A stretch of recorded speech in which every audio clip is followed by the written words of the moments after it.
Assalamualaikum warahmatullahi wabarakatuh.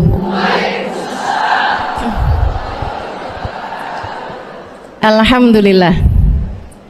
Wassalatu wassalamu ala Rasulillah Muhammad ibn Abdillah wa ala alihi wa sahbihi wa man walah. Subhanaka la ilma lana illa ma 'allamtana innaka antal alimul hakim. Rabbi shrah li sadri wa yassir li amri wahlul 'uqdatan min lisani yafqahu qawli. Amma ba'du. Saudara sekalian saya muliakan, Quran jadi obat buat segala macam hal. Saya pernah diijazahin, ini juga saya mesti ijazahin sama teman-teman di sini. Saya pernah saya ceritain di buku Bidadari Bumi, saya pernah tiba-tiba aja benci sama seorang santri, sama seorang teman yang duduk di kelas saya. Saya dari dulu waktu saya di Tarim saya sudah ngajar, alhamdulillah dikasih amanat buat ngajar.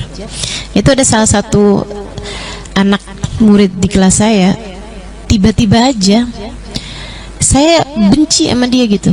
Kebencian yang aneh, sebab yang dulu saya pernah dengar, lihat dia enak banget gitu. Pernah dengar gak istilah itu kan? Baru lihat aja, ampun enak banget.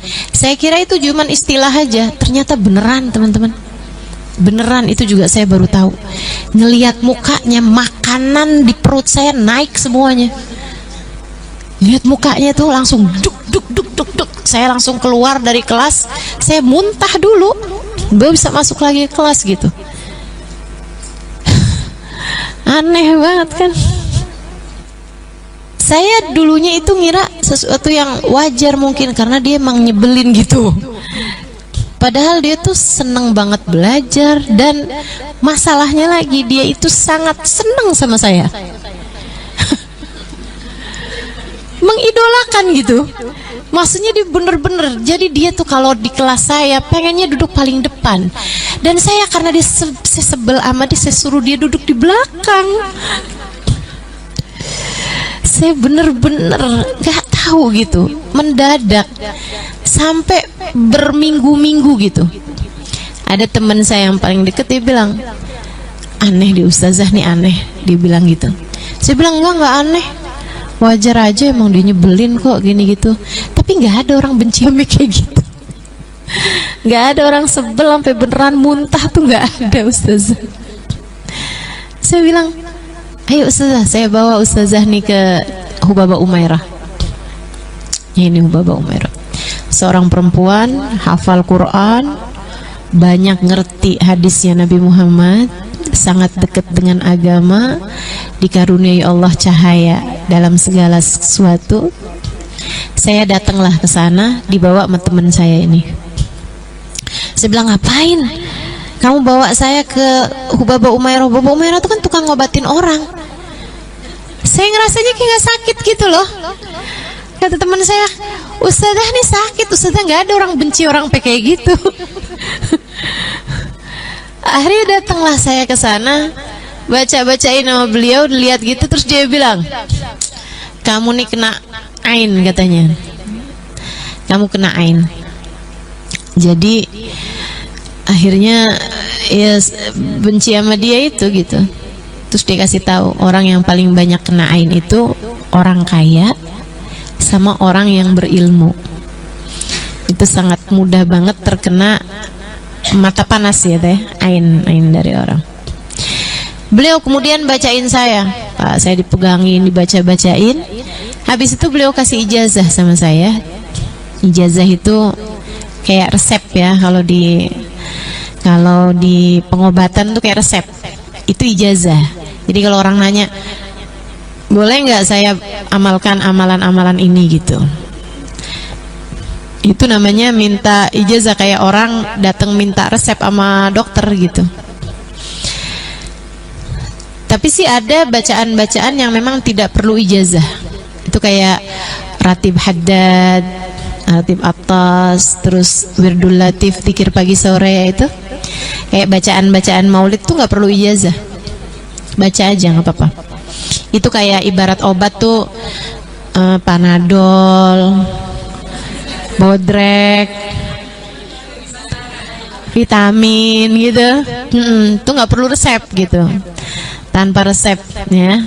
Tapi ada juga amalan-amalan tuh yang perlu resep gitu. Nah, ini salah satu dari yang saya mau resepkan kepada teman-teman.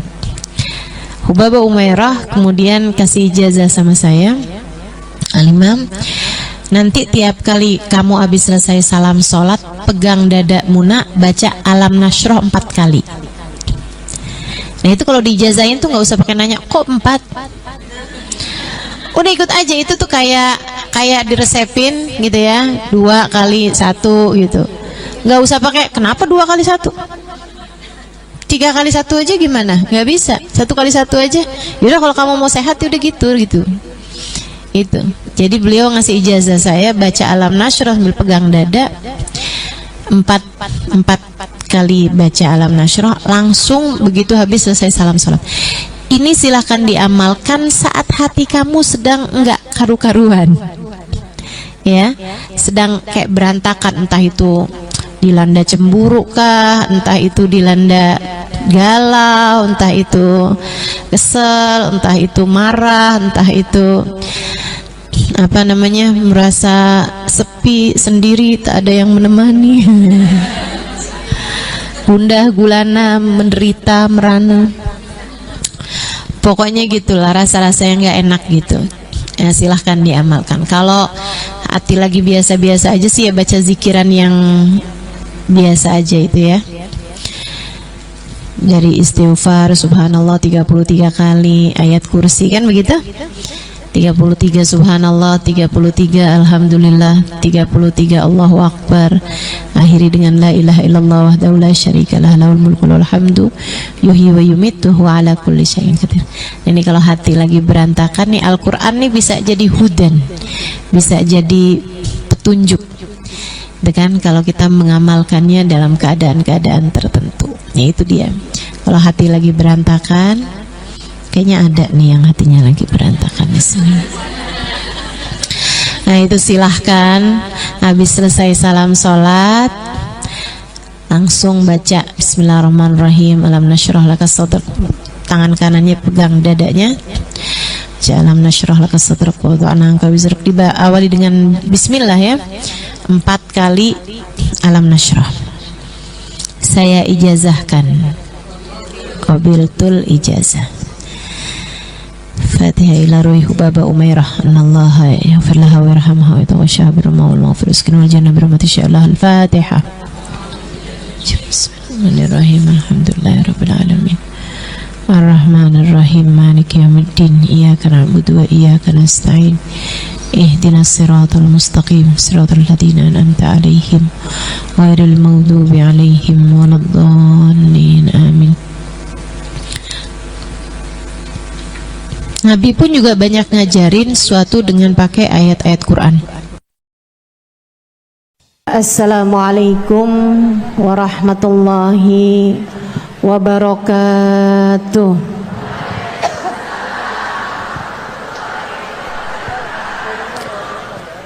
Alhamdulillah, wassalatu wassalamu ala Rasulillah Muhammad ibn Abdillah wa ala alihi wa sahbihi wa man wala. Subhanaka la ilma lana illa ma 'allamtana innaka antal alimul hakim. Rabbi shrah li sadri wa yassir li amri wahlul 'uqdatan min lisani yafqahu qawli. Amma ba'du.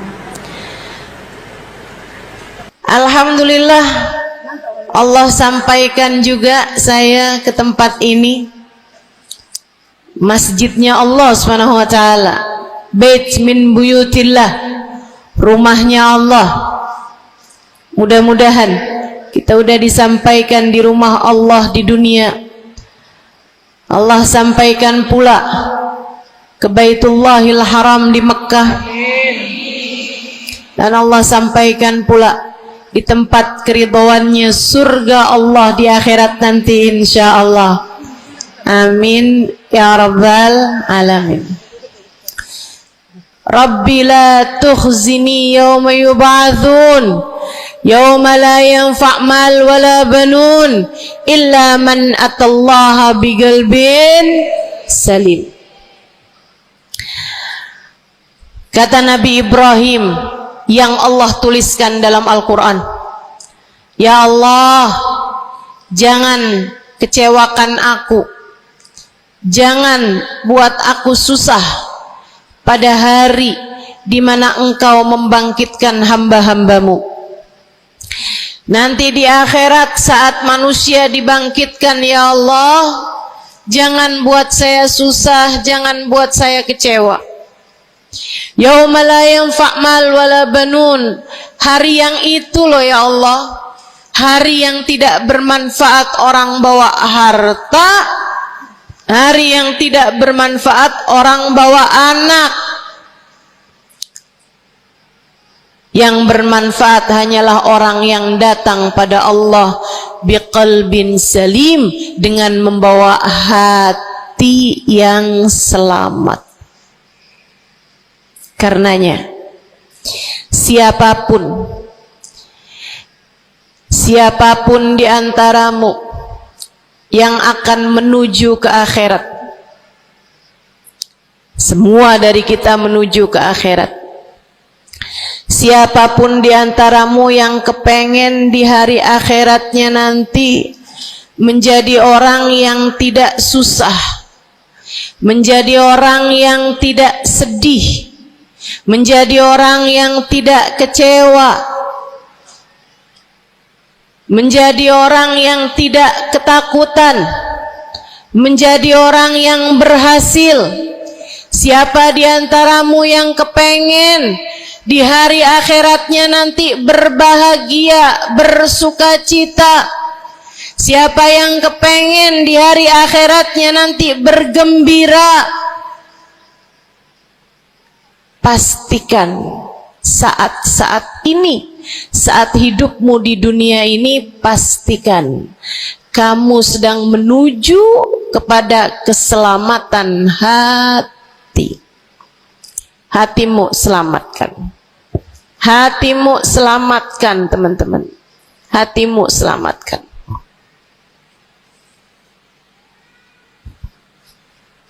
Semoga Allah karuniakan kepada kita selamatnya hati insyaallah. Amin.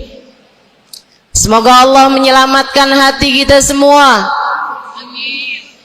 Semoga Allah menyelamatkan hati kita semua. Amin.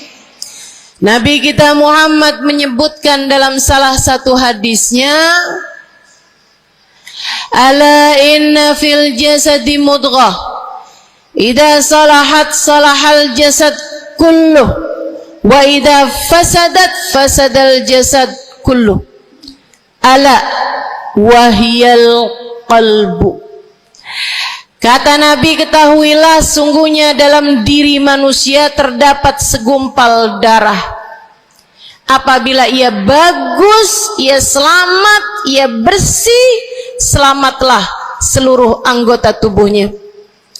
Apabila ia rusak, ia hancur, ia gelap, ia mati, maka hancur pulalah seluruh anggota tubuhnya. Ala wahiyal qalbu, ketahuilah segumpal darah tersebut bernama hati.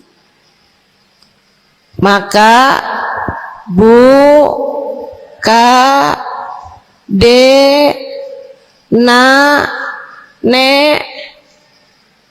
banyak nenek-nenek di sini.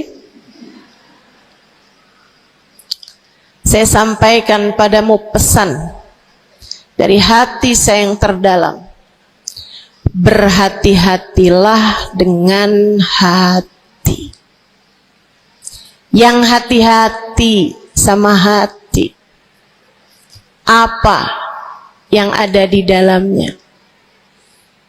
Coba silahkan Silahkan kamu pikirkan nih kondisi hati saya ini kayak apa. Kita kalau badan lebih gampang ngerasainnya. Saya kalau ditanya, Ustazah lagi sakit? Iya.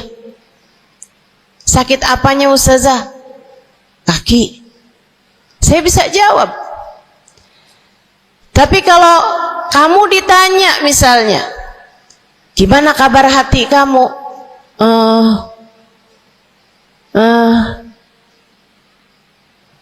Gimana kabar hatimu? Sehatkah? Sakitkah? Atau bahkan sakaratul maut? Hatimu bercahayakah? Gelapkah? Atau bahkan mati? Bagaimana kabar hatimu, teman-teman? Bagaimana kabar hatimu?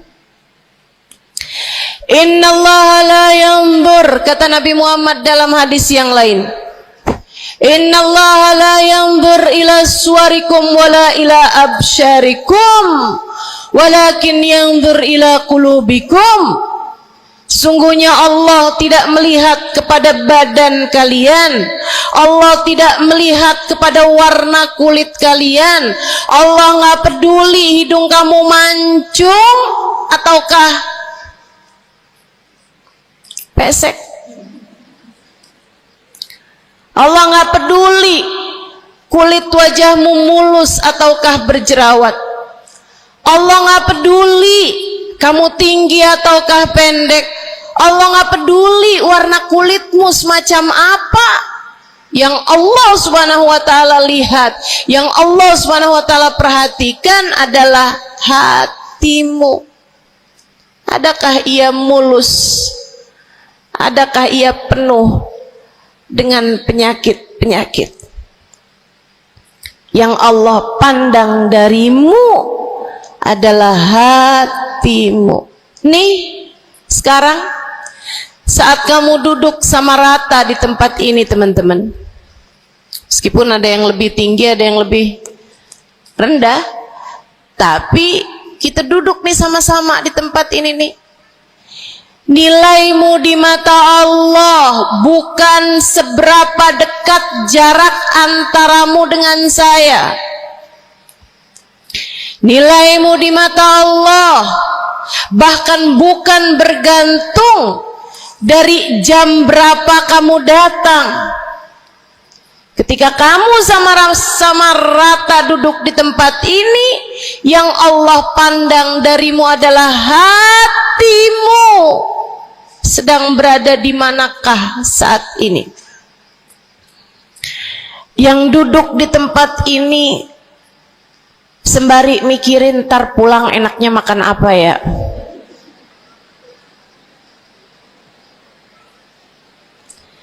Yang duduk di tempat ini sambil mikirin, kok saya lapar ya, iya belum sarapan.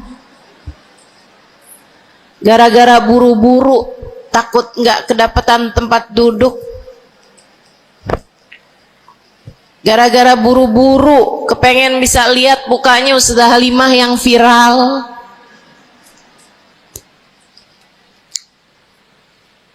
Hatimu,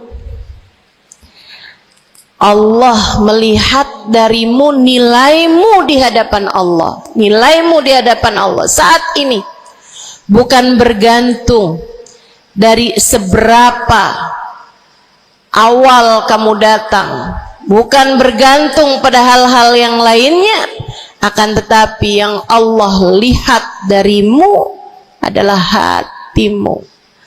Adakah Allah di dalamnya? Adakah Allah di dalamnya? Adakah Allah di dalamnya? Pun demikian dengan kamu saat sholat, pun demikian saat kamu sedang sedekah. Semuanya masalah hati, teman-teman. Semua masalah hati. Kata guru saya Sayyidil Habib Umar bin Hafid, al-madar kullal madar fi salahil gulub. Urusan segala urusan, sumber segala macam urusan, dasar segala macam urusan ada pada bagusnya hati. Kalau udah hatinya bagus, bagus semuanya. Kalau udah hatinya busuk, busuklah semuanya. Semoga Allah selamatkan kita dari busuknya hati. Semoga Allah selamatkan kita dari busuknya hati. Amin ya rabbal alamin. Dunia akhirat, masalah semuanya ada pada hati. Karenanya yuk kita bahas gimana sih caranya nyelamatin hati. Yang pertama, kalau kamu pengen tahu caranya nyelamatin hatimu, yang pertama,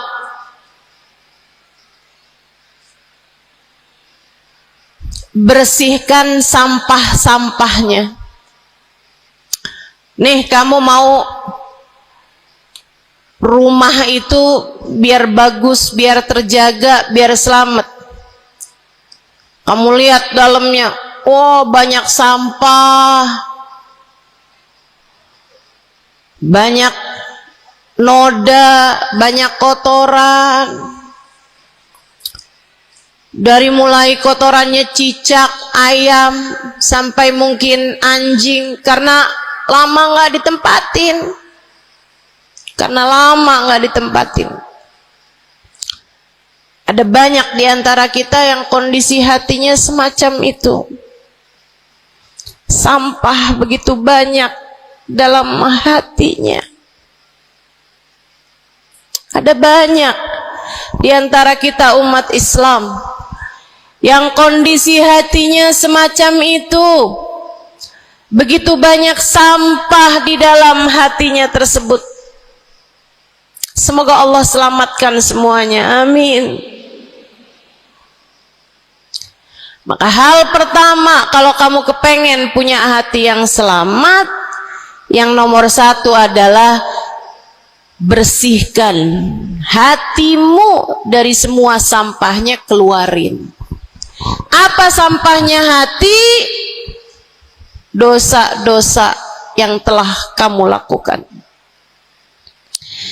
Idza aznabal abd nakat fi qalbihi nuqtah sauda. Kata baginda kita Nabi besar Muhammad,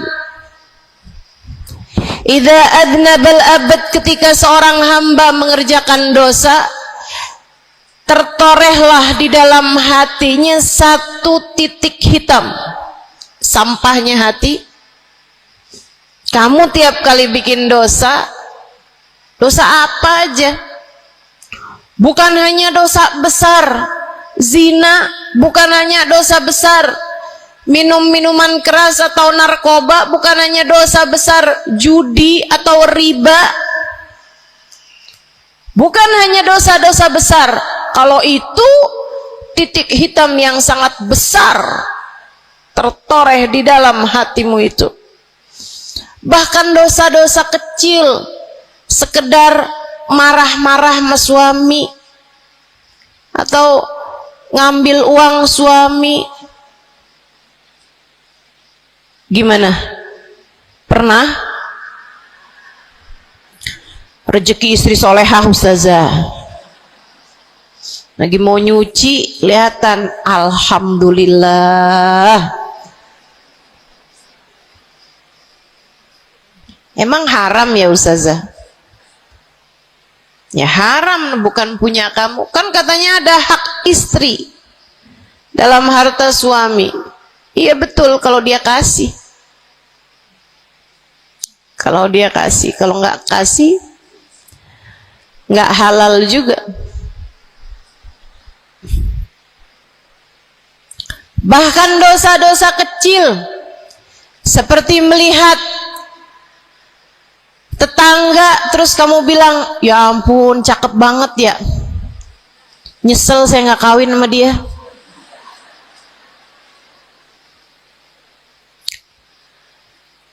Dosa seperti memandang seseorang dengan pandangan menghina, seperti membicarakan aib orang lain.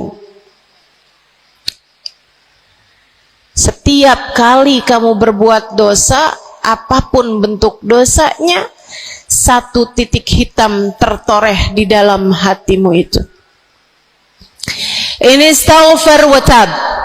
Musih, kalau dia beristighfar, kalau dia bertaubat, dihapuslah titik hitam tersebut. Wa illa, kalau enggak, ya tetap aja ada. Kamu bikin dosa lagi, bikin dosa lagi, bikin dosa lagi, bikin dosa lagi. Enggak pernah istighfar, enggak pernah memperbaiki diri. Aurat tidak kamu tutup dengan baik, sehingga akhirnya setiap kali kamu keluar dilihat oleh laki-laki yang bukan mahrammu. Satu titik hitam, satu titik hitam, satu titik hitam. Sampai terkadang hati seseorang dipenuhi dengan titik-titik hitam. Hatinya menjadi legam, hatinya menjadi penuh dengan titik-titik hitam. Semakin bertambah lagi, semakin bertambah lagi, jadilah karat. Jadilah karat. Kalau udah jadi karat, naudzubillah. Ini yang Allah sebutkan di dalam Al-Quran. Kata Allah, kalla, a'udzubillahi minasyaitonirrajim, kalla, bal rana ala qulubihim bima kanu yaksibun, kalla, innahum an rabbihim yawma idin lamahjubun. Kalla, kata Allah, balran, ada ran, ada karat di dalam hati mereka, tersebab dosa, dosa, dosa yang menumpuk tanpa pernah dimohonkan ampunan. Kalla innahum an rabbihim yawma idzin lamahjubun. Orang kalau hidup bawa karat hasilnya apa? Orang kalau hidup bawa karatnya hati hasilnya apa ya Allah? Kalla innahum an rabbihim yawma idzin lamahjubun. Orang yang hatinya punya karat, pada hari tersebut ia akan terhalang dari Allah Tuhannya. Guru saya Sayyidil Habib Umar bin Hafid menyampaikan tafsir mengenai ayat ini. Kata Habib Umar bin Hafid, tidak mati dengan membawa iman. Orang yang hatinya penuh dengan karat, apabila datang ajal menjemput, iman terkeluar, tercerabut dari dalam hatinya, hingga ia pun mati, keluar dari atas muka bumi ini dengan tanpa membawa iman Islam. Dia keluar dari atas muka bumi ini bukan sebagai hamba Allah, bukan sebagai umat Nabi besar Muhammad sallallahu alaihi wa ala alihi wasallam. Dia meninggal dunia dalam keadaan su'ul khatimah. Naudzubillah min dzalik. Jangan biarkan karat memenuhi hatimu. Jangan biarkan hatimu dosa-dosa yang telah kamu lakukan menjadi berkarat dalam hatimu itu. Saya kesian sama kamu. Nggak apa-apa. Hidup terus-terusan ngontrak, nggak apa-apa. Hidup nggak pernah punya kendaraan sendiri, nggak apa-apa. Nggak pernah punya HP yang canggih, nggak apa-apa. Saya hidup di atas muka bumi ini, nggak pernah ada yang datang melamar saya. Jadinya sampai di usia di atas 30-an tahun, saya masih menjomblo ustazah. Nggak apa-apa ustazah, saya udah menikah 10 tahun belum ada anak juga ustazah. Nggak apa-apa ustazah, suami saya kawin lagi ustazah. Nggak apa-apa.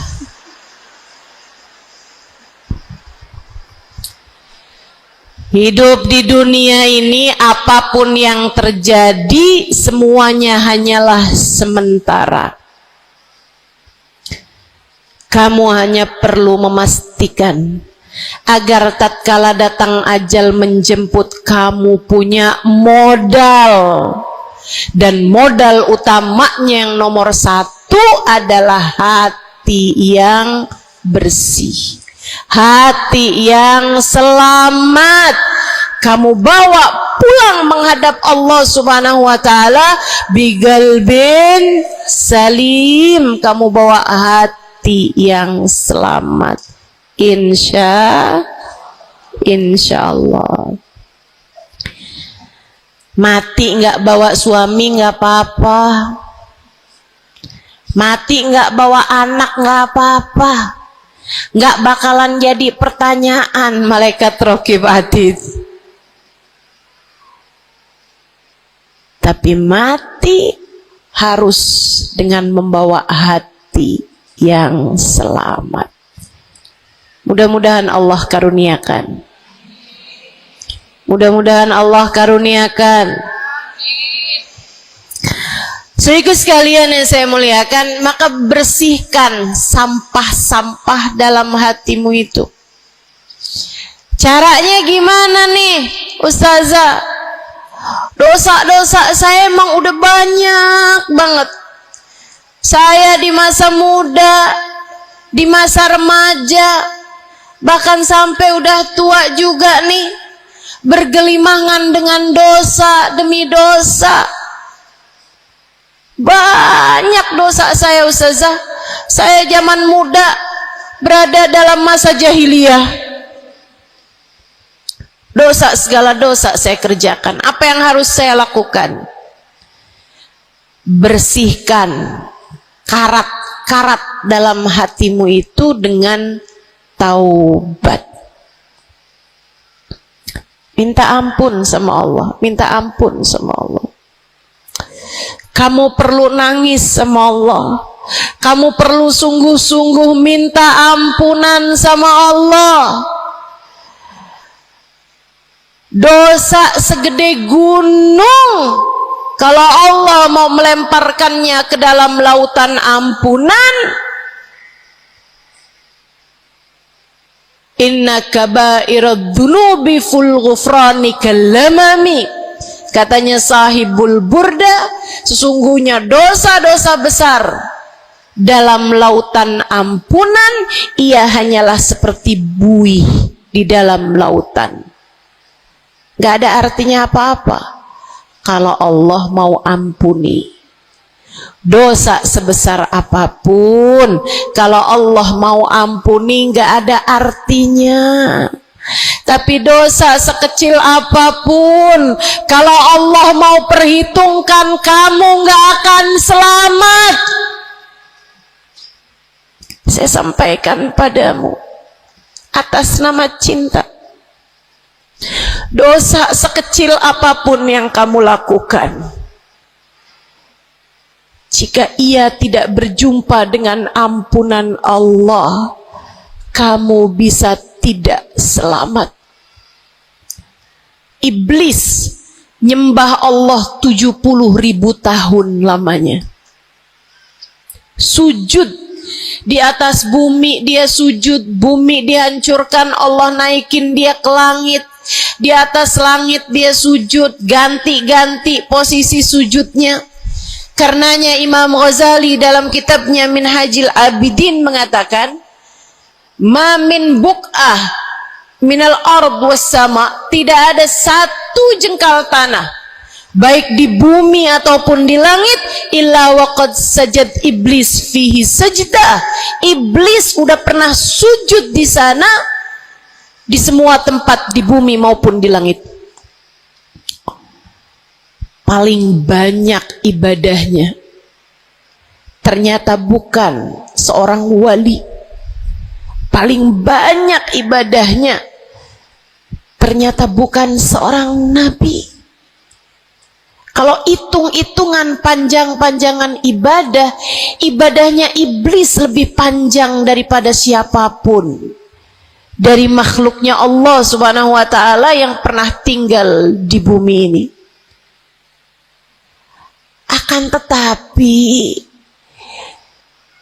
dia nggak nurut. Iblis ibadah 70.000 tahun, nggak nurut sekali doang, sekali aja. Wa idh qulna lil malaikati isjudu li Adam fasajadu illa iblis. Ketika kami memerintahkan seluruh makhluk yang ada di langit, seluruh malaikat kami perintahkan, wahai malaikat-malaikatku, sujudlah kalian kepada Adam. Fasajadu, mereka semuanya sujud, illa iblis, kecuali iblis doang, tantang petenteng gak mau sujud. Allah tanya, ma manaka antas juda li Adam id amartuk. Iblis, apa yang bikin kamu gak mau sujud kepada Adam, padahal aku yang telah memerintahkanmu? Bukankah kamu selama ini sujud di bumi, di langit untuk menyembahku? Sekarang aku perintahkan padamu untuk sujud, kenapa kamu gak mau sujud padanya? Iblis gak bilang, ya Allah, kan perintahnya tadi malaikat, saya kan bukan malaikat ya Allah. Gak gitu. Gak gitu. Saudariku sekalian yang saya muliakan, bahkan iblis nggak bilang, males ya Allah saya sujud lagi bisulan misal. Enggak gitu juga. Makanya orang yang meninggalkan taat karena malas, karena bodoh misalnya, itu lebih dimaklumi teman-teman daripada yang kayak iblis ini nih. Ketika ditanya apa yang membuatmu gak mau sujud, wahai iblis, kepada Adam, iblis dengan pongahnya, dengan sombongnya mengatakan, ana khairun minhu, saya lebih baik daripada Adam. Khalaqtani min nar wa khalaqtahu min tin, saya berasal dari api sementara Adam berasal dari tanah. Tanah diinjak-injak ya Allah, sementara api begitu hebatnya. Fahbit minha fa innaka rajim. Kata Allah, kita yang taat sama dosa sama-sama baik.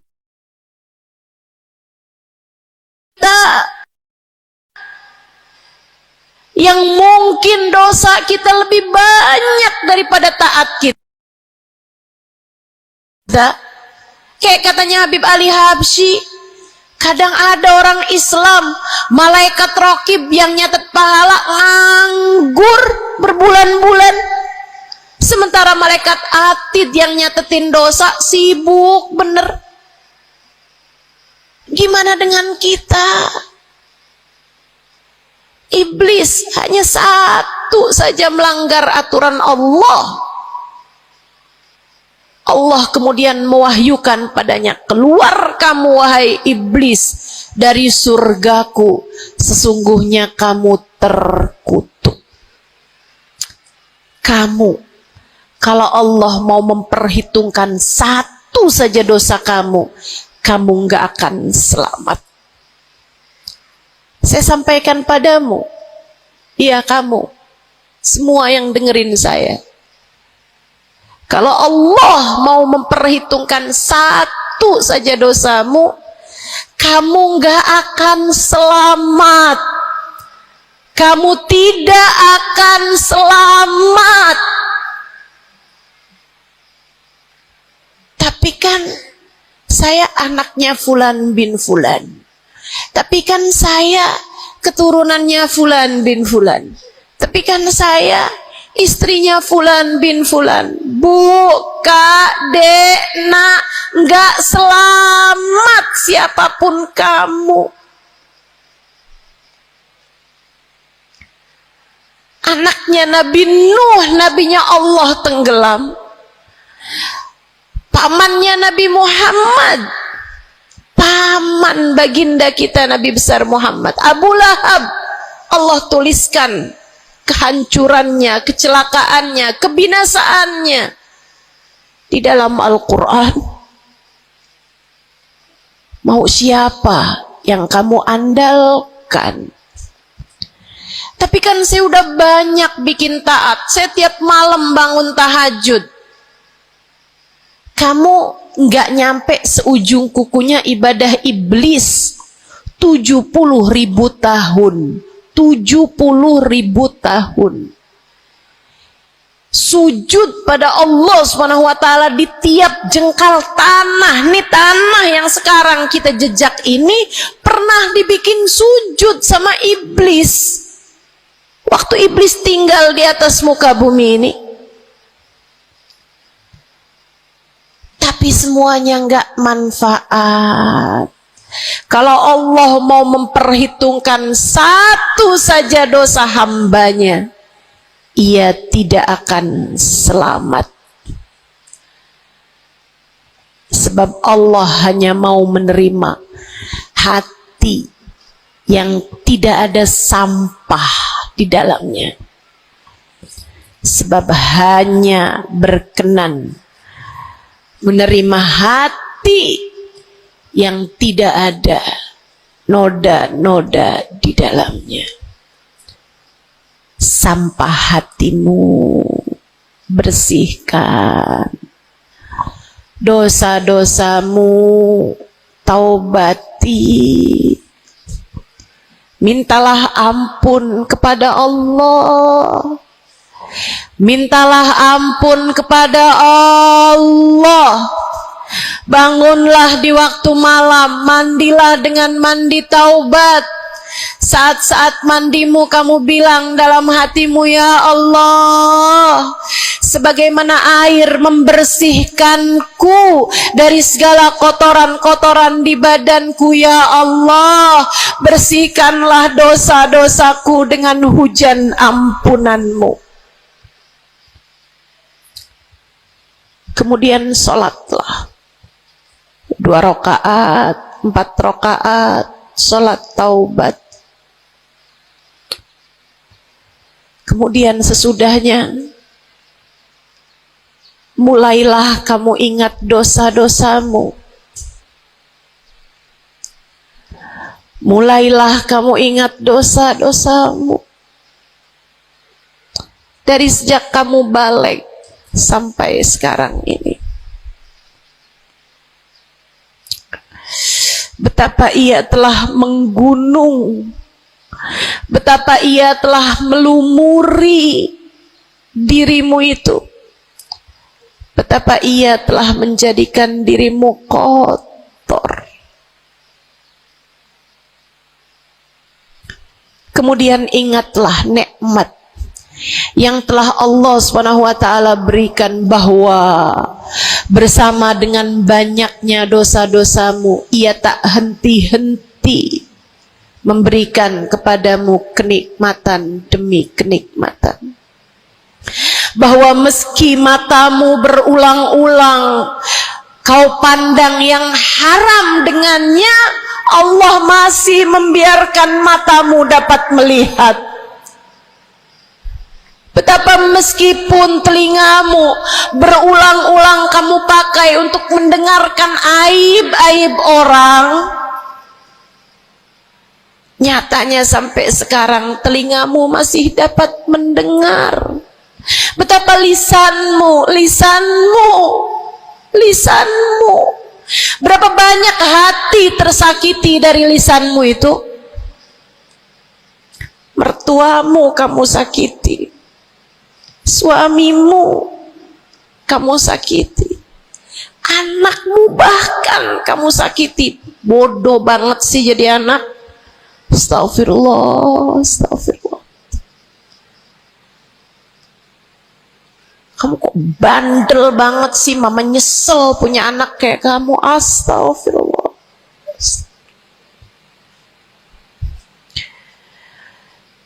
Betapa lisanmu menyakiti hati tetanggamu, saudara-saudarimu, sahabat-sahabatmu,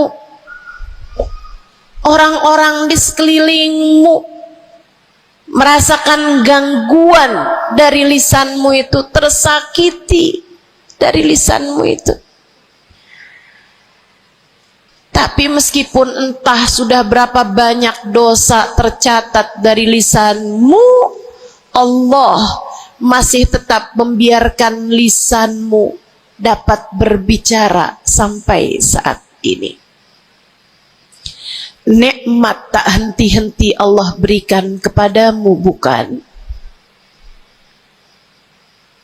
Betapa durhakanya diri kita, namun betapa penuh rahmatnya Allah kepada kita.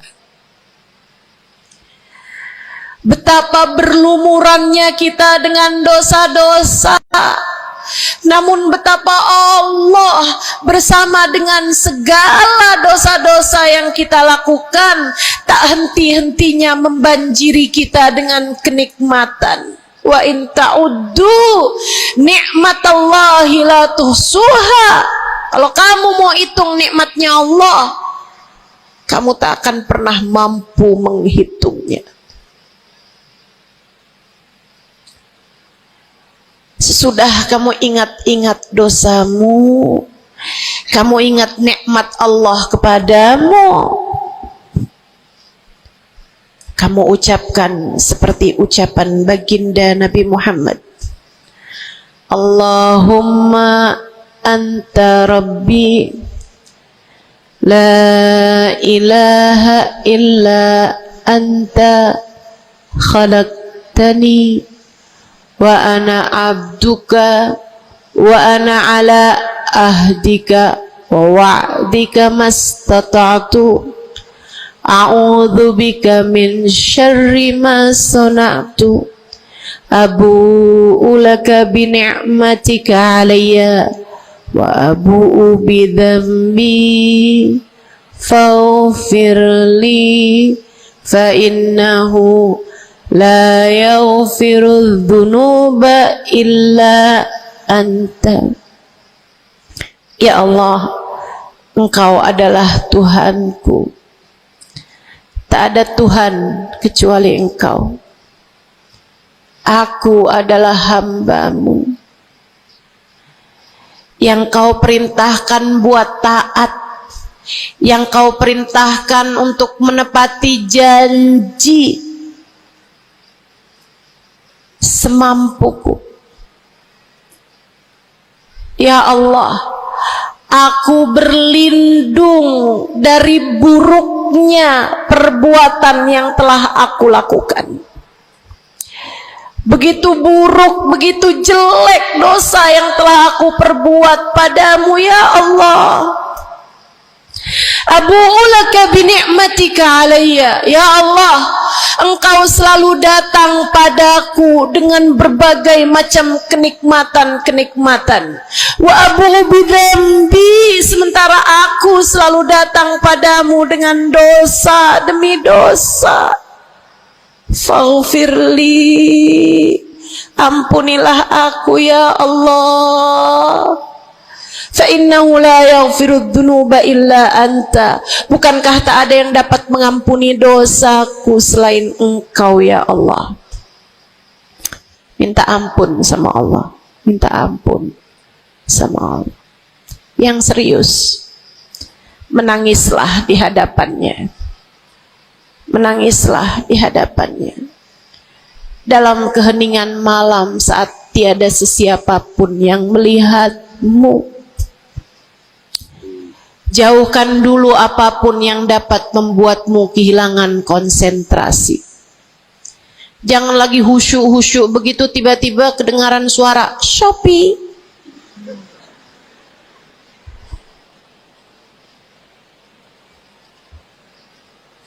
Kamu langsung jadi hilang konsentrasi. Yang mana nih ya?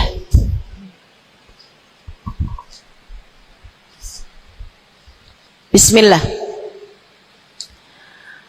Kalau kamu pengen punya hati yang selamat, nomor 1 adalah taubat. Taubatan nasuha.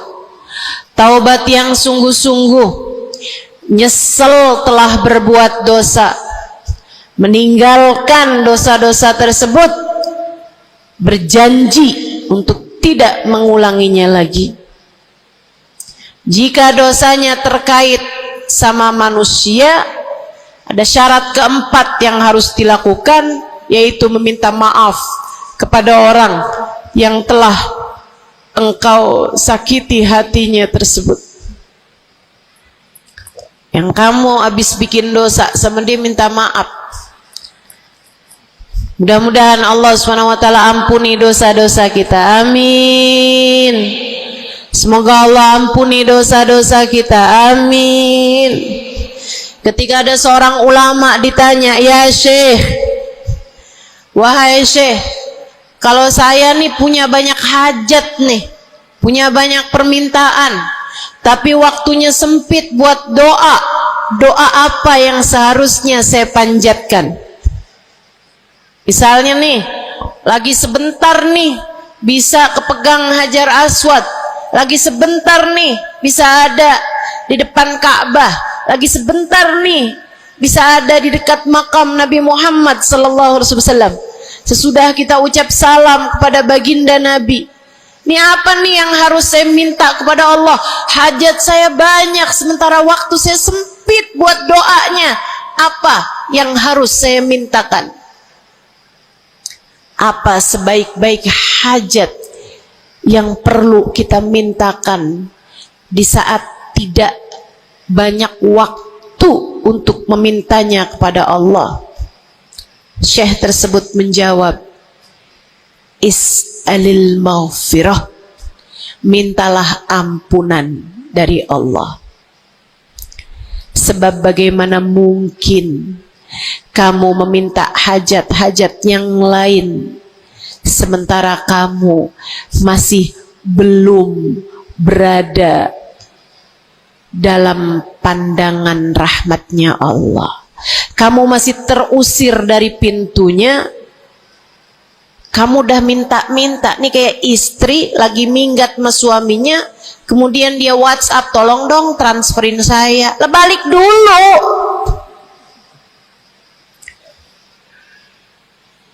Baru minta. Tiap kita ngerjain dosa adalah tiap langkahan kita menjauh dari Allah Subhanahu wa ta'ala. Tiap kali kamu mengerjakan dosa adalah langkahan-langkahanmu menjauh dari Allah Subhanahu wa ta'ala. Karenanya mendekat dulu, masuk dulu, Allah bukain pintu dulu, baru deh silahkan minta yang lainnya. Kalau sempit waktumu, mintalah ampunan dari Allah Subhanahu wa ta'ala. Ini kan kerjaan kita nih suka salah-salah kalau doa. Giliran lagi ada hujan nih, wah doa mustajab, langsung ya Allah jodoh, ya Allah, yang cakep, yang ganteng, yang kaya, yang setia, yang soleh, banyak bener. Padahal kalau ngelihat dirinya kagak ada pantes-pantesnya. Kalau kamu pengen jodoh yang soleh, solehahkan dulu dirimu itu.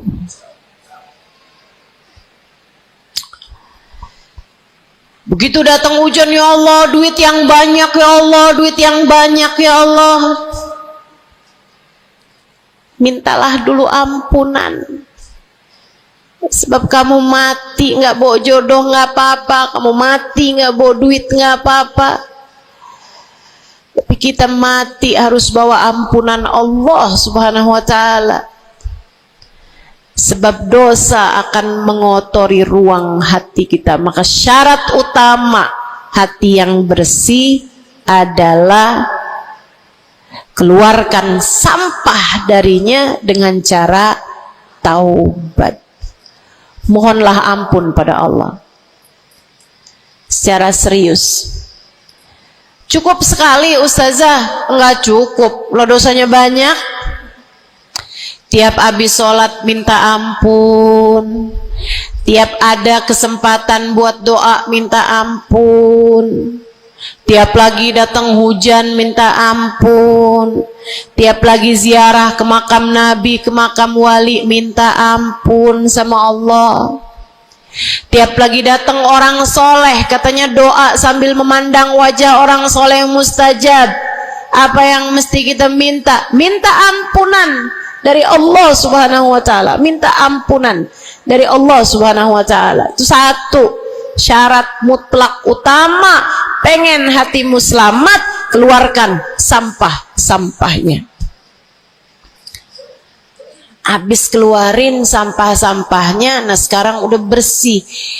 Ternyata ada penyakit-penyakitnya. Ada bagian itu yang atapnya bocor, ada airnya yang tersumbat. Penyakitnya rumah, bukan begitu? Saudaraku sekalian yang saya muliakan, kamu kepengen hatimu jadi hati yang selamat, sembuhkan hatimu dari berbagai macam penyakit-penyakitnya. Apa aja sih penyakit-penyakitnya hati? Banyak. Imam Ghazali menyebutkannya dalam kitab Ihya Ulumuddin, sampai jadi satu kitab yang tebal membahas mengenai hal-hal yang buruk yang ada dalam hati manusia. Pembahasan panjang, nggak akan keburu waktunya buat bahas panjang itu. Tapi saya bilang, Bu, kayak rumah. Saya pernah beli rumah, suami saya beli rumah, kemudian saya liatin rumahnya bagus, bersih, cakep, udah nih. Kemudian satu hari saya ajak teman saya yang ngerti urusan rumah, ahli desain interior rumah, saya bawa masuk dalam rumah saya. Dia liatin, ini bocor nih ustazah, yang ini nih harus cepet-cepetan ditambal. Terus dia lihat ada bagian atap tuh bocor tuh ustazah, tambal dulu ustazah, dibenerin dulu tuh ustazah sebelum ditempatin. Bu, saya kirain rumah saya udah bagus, ternyata kalau dilihat sama ahlinya baru ketahuan. Kita juga begitu semua. Kita kirain hati kita baik-baik aja, tapi kalau kita duduk ngaji, kalau kita hadir di majelis taklim, kalau kita dengerin kajian-kajian, kita baru paham. Ya Allah, ternyata hati saya ada penyakitnya di sini. Ternyata saya juga punya penyakit yang ini. Ternyata saya punya penyakit yang ini. Karena jangan berhenti belajar, jangan berhenti mengaji, biar kita faham penyakit-penyakit hati kita tuh di bagian mana, sehingga kita bisa konsentrasi buat mengobatinya. Ada tuh bagian atap yang dibilangin sama temen saya nggak terlalu peduli. Saya liatin kecil aja kok. Sampai satu hari, untung aja saya nggak ada di bawah situ, jebol atap rumah saya. Banjir rumah saya. Gara-gara atap yang berpenyakit yang tidak diberesin. Begitu pula dengan hati kita. Cari tahu apa penyakitnya, cari tahu apa obatnya. Dengan kamu duduk mengaji, ini bukan urusan sejam 2 jam dipelajari kemudian semuanya benar. Ini adalah PR seumur hidup kita buat sehatin hati kita, buat bagusin hati kita, buat bersihin hati kita. Penyakit hati paling berbahaya namanya kesombongan. Dan Bu, Kak, Dek, Nak, siapa di antara kita yang selamat darinya? Apa itu sombong, wahai Rasulullah? Kata seorang sahabat, sebab saya senang pakai baju bagus. Saya Rasulullah senang makan enak, senang pakai baju bagus. Saya sombong kalau gitu, wahai Rasul. Enggak, bukan itu yang namanya sombong. Kamu punya baju bagus, pakai. Jangan punya baju bagus, saya kalau pakai ini kelihatannya sombong. Ya udah dah, saya pakai yang rombeng-rombeng aja. Punya baju bagus tapi daster udah robek, itu aja yang dipakai. Tanya sama suaminya, kok kamu pakai baju yang ini sini kan robek nih. Enak, adem. Adem yang lihat, adem yang make, gerah yang lihat. Bukan itu yang namanya kesombongan. Saya punya uang, saya bisa beli mobil yang bagus, tapi saya nggak mau beli, saya takut sombong. Bukan itu yang namanya kesombongan. Saya punya uang, bisa bangun rumah buat tamu-tamu. Ulama-ulama kalau datang bisa tinggal di rumah saya. Tapi saya nggak mau, kayak gitu ntar saya sombong. Bukan itu yang namanya kesombongan. Sombong, kata Nabi Muhammad, batarul haq wa ghamtun nas. Sombong adalah menolak kebenaran dan menghina orang lain, merasa diri lebih baik daripada orang lain. Itu yang namanya sombong. Merasa diri lebih baik dari orang lain. Merasa diri lebih baik dari orang lain. Sering banget ini kan kita kan. Betul. Dulu-dulu belum pakai jilbab.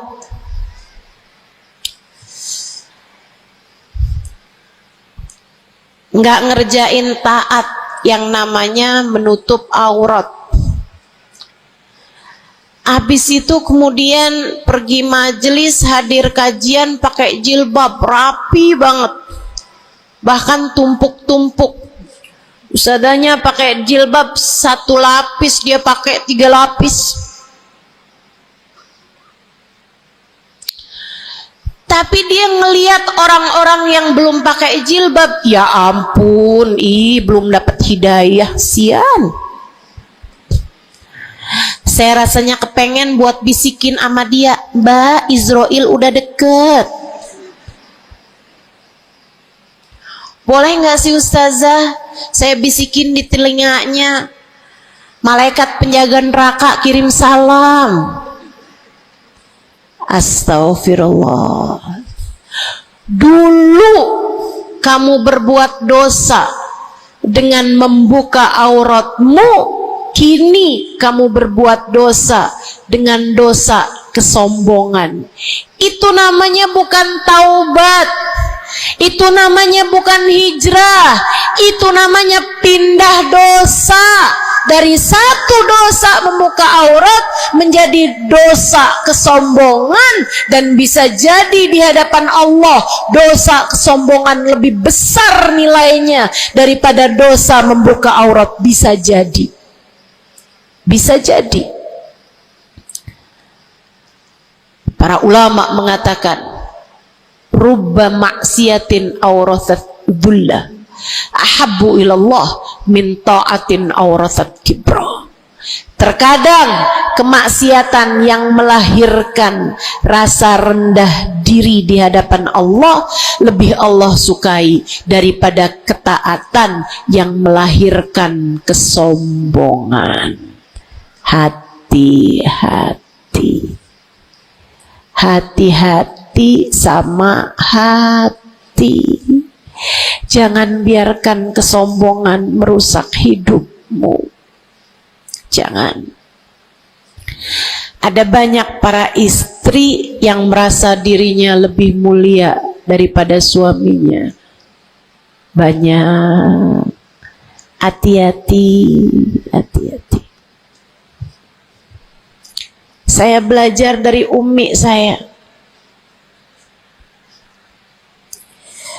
Meninggal dunia 2 tahun yang lalu. Belum sampai hampir 2 tahun. Saudariku sekalian yang saya muliakan, saya sering bilang sama umi saya, "Mi, maafin saya Mi ya." Umi saya bilang, "Nak, maafin Umi ya. Umi punya salah sama kamu nggak kurang daripada salah kamu sama Umi. Umi punya dosa sama kamu pasti lebih banyak daripada dosa kamu sama Umi."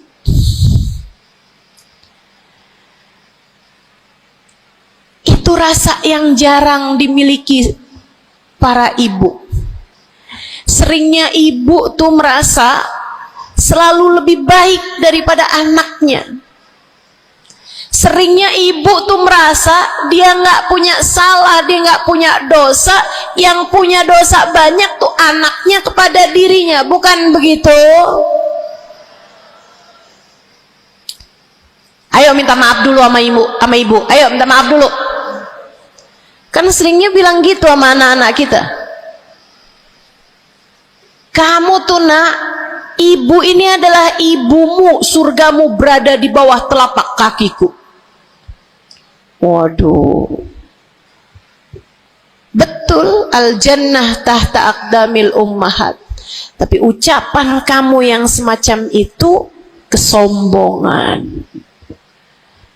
Yakin bakal masuk surga? Yakin? Yakin bakal masuk surga, Bu? Para ibu yang suka bilang surgamu anakku berada di bawah telapak kaki ibumu, yakin kamu bakal masuk surga? Hah? Allah nggak pernah wajib memasukkanmu ke dalam surga, Bu. Allah nggak pernah wajib menghindarkanmu dari api neraka, Bu. Allah nggak pernah wajib menjadikanmu ada di belakang Nabi Muhammad. Kalau kamu sampai Allah usir dari surganya, Allah masukkan kamu ke dalam nerakanya, kamu bisa apa? Kalau saat Nabi Muhammad menggiring umatnya dan kamu tidak bisa ada di belakangnya, kamu terusir dari rombongan Nabi Muhammad, kamu bisa apa? Kamu bisa apa? Nilaimu yang sesungguhnya nanti di akhirat kelihatannya. Nilaimu yang sesungguhnya nanti di akhirat kelihatannya. Jadi kalau kamu mau sombong tar di akhirat, kalau sampai kamu bisa masuk ke dalam surga Allah, kalau kamu sampai berada di barisan-barisan terdepan dalam rombongan Nabi besar Muhammad, kalau kamu bisa makan dari buah-buahan surga, kalau kamu ada saat kamu mengucap salam kepada baginda Nabi Muhammad, matamu bisa memandang indah wajahnya, telingamu bisa mendengar indah suaranya, lisanmu bisa mengucapkan salam langsung di hadapannya, silahkan membusungkan dada pada saat itu. Silahkan mau ngerasa diri kamu lebih baik daripada ahli-ahli neraka, silahkan. Tapi sekarang keadaannya belum tentu. Bagaimana jika seseorang yang kamu memandang dirimu lebih baik darinya, ternyata ia melenggang masuk ke dalam surga, sementara kamu Allah jerumuskan ke dalam api neraka? Keadaannya belum jelas, keadaannya belum tentu. Jangan pernah merasa diri lebih baik daripada siapapun. Jangan pernah merasa diri lebih baik daripada siapapun. Hatimu benerin rusak-rusaknya, penyakit-penyakitnya. Ada penyakit berbahaya namanya hasud. Ada penyakit berbahaya namanya hasud. Apa itu hasud? Seneng orang lain dapat kesulitan, seneng kalau orang lain dapat kemalangan, kesusahan, susah hati kalau orang lain dapat kesenangan. Tuh, seneng orang lain susah, susah orang lain seneng, itu namanya hasud. Ada tetangga naikin rumah, bangun rumah, dia naik darahnya. Ada orang tetangganya yang sebelah kiri beli mobil, dia pun diangkut pakai mobil ambulan. Busuk bener hatinya, dimakan sama sifat namanya sifat hasud. Nggak seneng lihat orang lain seneng. Kalau orang lain dapat kesusahan seneng bener. Si ibu itu kemarin habis tabrakan, pantas aja dia tabrakan. Kamu tahu kan si ibu yang itu tuh suka ngerebut laki orang. Ngerebut suami orang jelek, teman-teman, jelek. Tapi kamu ngomongin orang juga perbuatan yang jelek, sama jeleknya. Yuk belajar buat jangan punya sifat hasud. Dia kok bikin pengajian besar, pengajian kita harus lebih besar. Urusannya apa? Bukankah majelis itu adalah dakwah, mengajak orang kepada Allah? Hatimu jagain, hatimu jagain, hatimu jagain. Ada yang bisa begitu, alhamdulillah. Ada ustazah yang lebih pandai darimu, alhamdulillah. Minta doa, ambil ilmunya, bukan malah dihasutin. Hati-hati, hati-hati. Jangan sampai hasudmu membawamu kepada terusir dari rahmatnya Allah. Kayak Bal'am bin Ba'ur. Ada zamannya Nabi Musa, teman-teman sekalian, namanya Bal'am bin Ba'ur. Ilmunya tinggi, sampai kabarnya jamaahnya juga banyak, semua orang dengerin kajiannya. Ini saya serem nih, ini saya serem nih. So ikut sekalian nih, ngeri banget nih. Ini buat orang kayak saya nih, ngeri banget nih pembahasan ini nih. Ada orang berilmu, pinter banget, namanya Bal'am bin Ba'ur, zamannya Nabi Allah Musa. Jamaahnya banyak, kalau dia hadir kajian, wow, semua orang di kampungnya hadir semuanya. Imam Ghazali cerita, dia sampai-sampai dari berilmunya, ilmunya tingginya, Allah kasih sama dia ilmu yang tinggi. Kalau dia ada dapat pertanyaan yang dia nggak tahu jawabannya, dia doa bisa lihat jawabannya langsung dari Lauhil Mahfuz. Kurang pinter apa? Kurang berilmu apa? Kurang hebat apa? Kurang dekat apa sama Allah?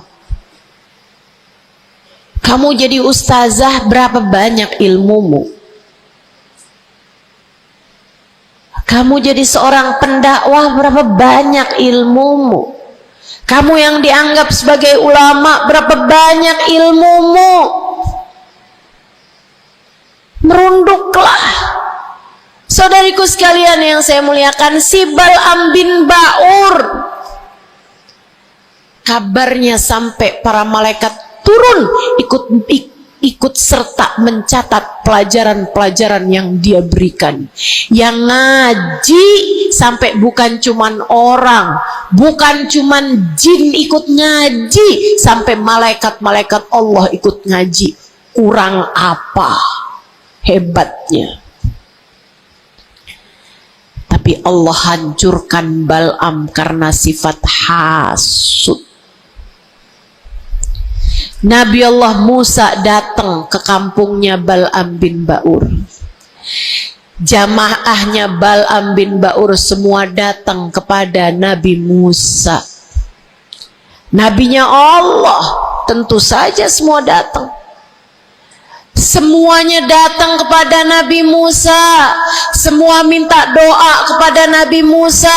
Semua berharap berkah dari Nabi Musa sebagai seorang nabinya Allah Subhanahu wa taala, Jalla Jalaluhu wa ta'ala azamatuh.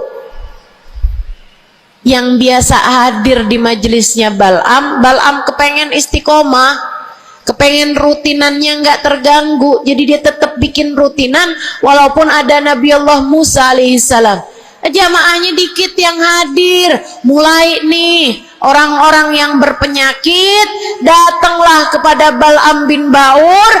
Rupanya Bal'am bin seorang nabinya Allah. Dia nggak lihat Nabi Musa sebagai seorang yang diberi kelebihan lebih banyak daripada dirinya karena diwahyukan wahyu kepadanya. Bal'am bin Ba'ur termakan sifat hasud. Ia pun berdoa meminta kepada Allah, ya Allah, hancurkanlah Musa. Ya Allah, hancurkanlah Musa. Hancurkanlah Musa, ya Allah. Saudaraku sekalian yang saya muliakan, Allah angkat semua kelebihannya Bal'am bin Ba'ur. Bahkan kabarnya dialah orang ateis pertama di atas muka bumi ini yang mengatakan alam semesta enggak ada Tuhannya. Ngeri, ngeri, ngeri. Allah cabut bahkan iman dari dalam hatinya Bal'am bin Ba'ur. Iman Allah cabut. Dari yang asalnya berilmu kayak begitu, Allah sampai cabut imannya, teman-teman saudaraku sekalian. Allah pun ceritakan tentang Bal'am bin Ba'ur dalam Al-Quran. Kata Allah Subhanahu wa taala, "A'udzu billahi minasyaitonir rajim.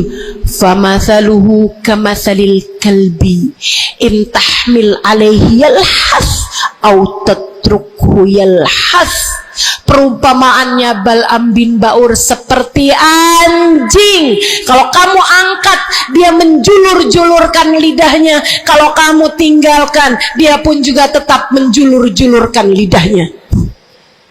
Dianjing-anjingin, bukan sama orang, sama Allah Subhanahu wa ta'ala.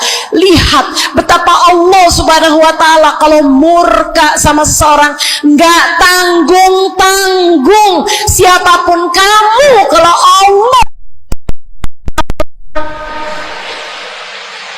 Allah murka sama kamu, nggak tanggung-tanggung murka Allah.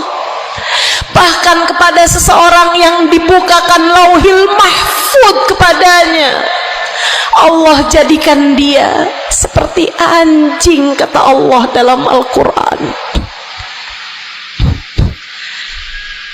Jangan berani-berani punya sifat hasud. Ingat, kalau ada orang diberi kelebihan lebih daripada kamu, ingat, yang ngasih kelebihan itu satu, namanya. Kalau ada seseorang tertimpa kemalangan, jangan sok-sokan merasa diri lebih baik daripada orang tersebut. Ingat, yang ngasih kemalangan kepadanya hanya satu, namanya Allah. Hati-hati sama sifat namanya sifat hasud. Satu, bersihkan hatimu dari sampahnya yaitu dosa dengan cara taubat dan mohon ampun terus-terusan. Kedua, benerin rusak-rusaknya hatimu, penyakit-penyakitnya hatimu, yang terutamanya adalah sifat sombong dan sifat hasud. Hatimu belajar untuk tidak membenci siapapun. Hatimu belajar buat nggak benci sama siapapun. Yang terakhir, kalau kepengen hatimu selamat, hiasi. Kalau rumah nih udah sampahnya udah bersih, rusak-rusaknya udah dibenerin, udah direnovasi, sekarang tinggal yang terakhir. Apa itu?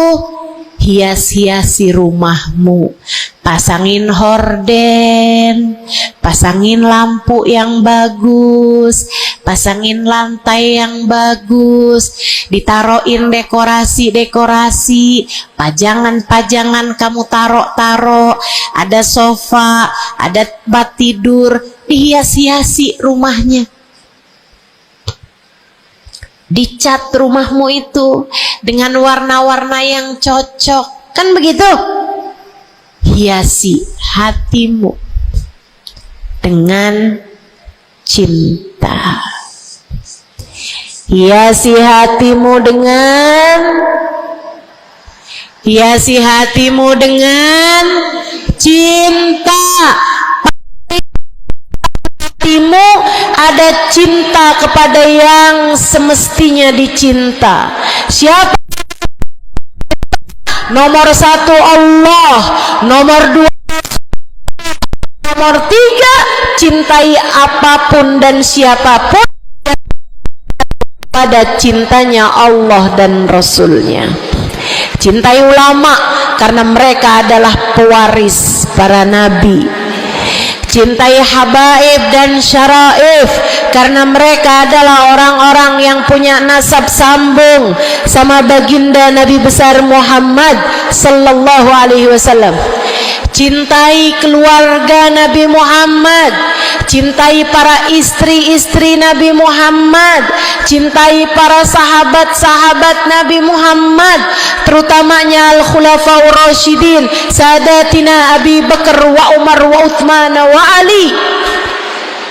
Cintai para sahabat Nabi Muhammad, cintai para ulama-ulama kita di sepanjang zaman, cintai Imam Syafi'i, Imam Maliki, Imam Hambali, Imam Hanafi.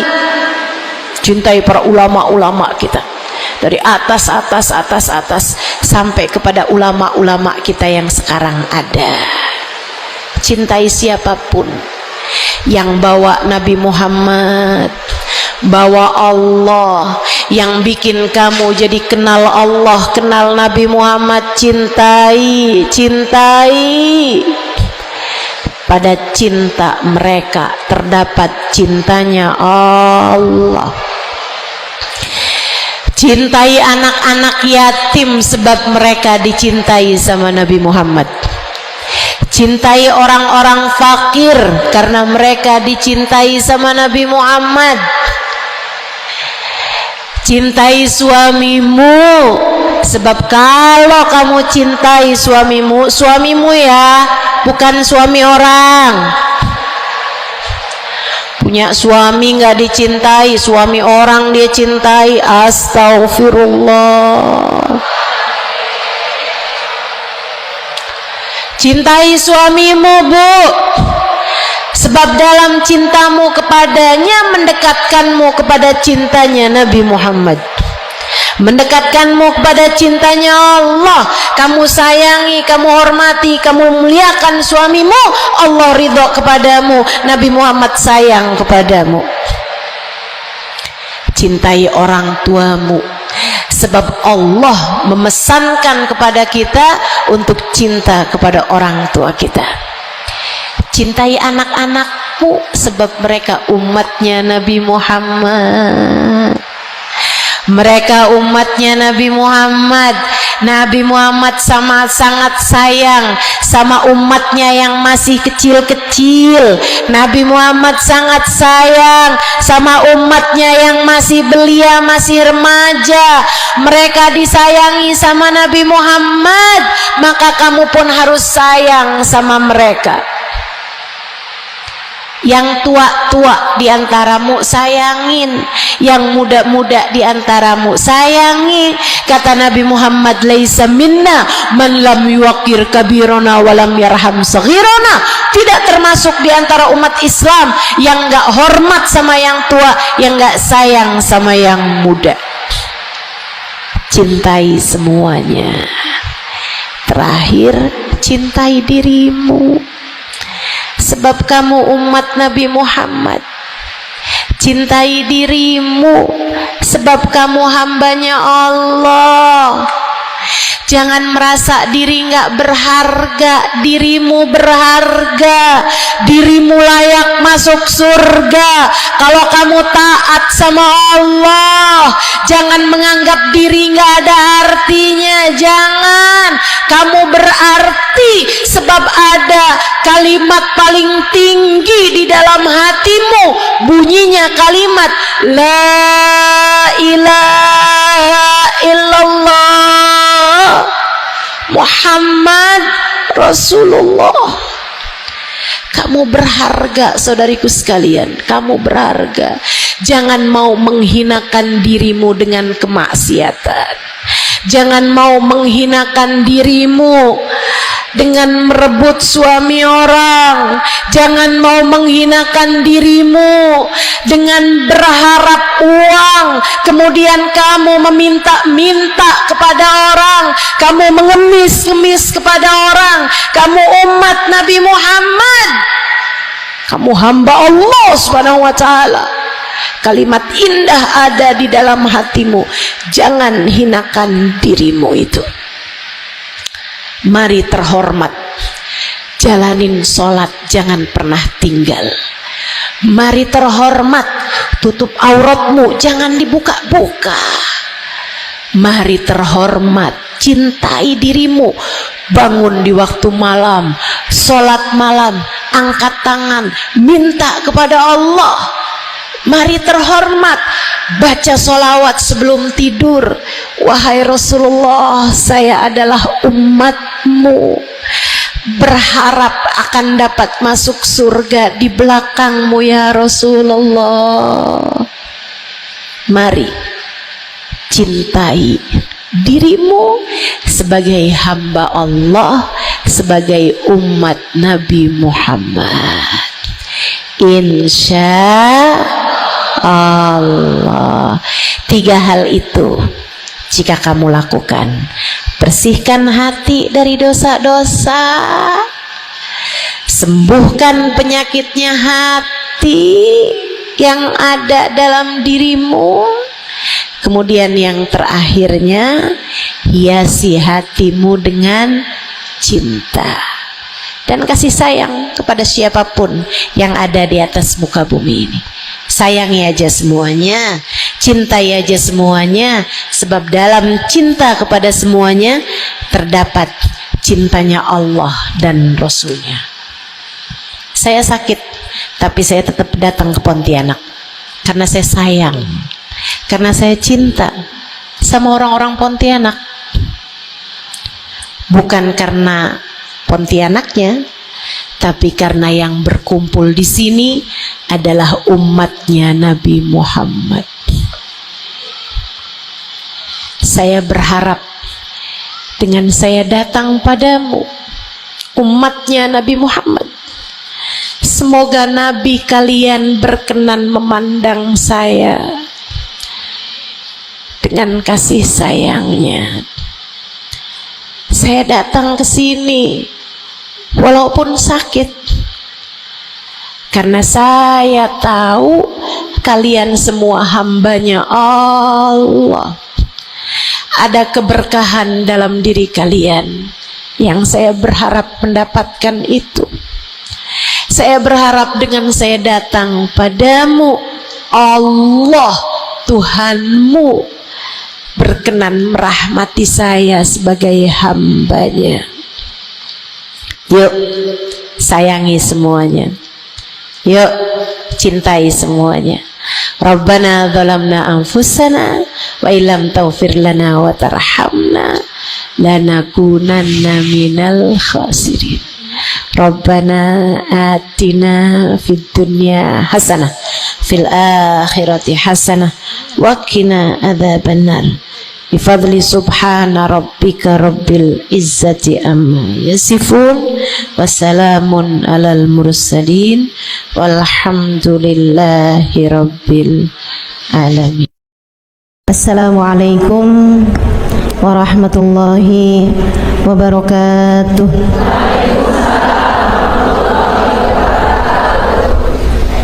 Alhamdulillah, wassalatu wassalamu ala rasulillah Muhammad ibn Abdillah wa ala alihi wa sahbihi wa man wala. Subhanaka la ilma lana illa ma 'allamtana innaka antal alimul hakim. Rabbi shrah li sadri wa yassir li amri wahlul 'uqdatan min lisani yafqahu qawli, amma ba'du. Baik, sebelum kita mulai, kita akan baca niat belajar bersama-sama. Mudah-mudahan ilmunya nanti sekali lagi jadi ilmu yang manfaat buat kita sekalian. Bismillahirrahmanirrahim. Nawaitu ta'allum wa ta'lim wan naf'a wal intifa' wal mudzakarah wat tadhkir wal ifadah wal istifadah wal hidza ala tamassuk bi kitabillah wa sunnati rasulillah sallallahu alaihi wa alihi wasallam wa du'a ilal huda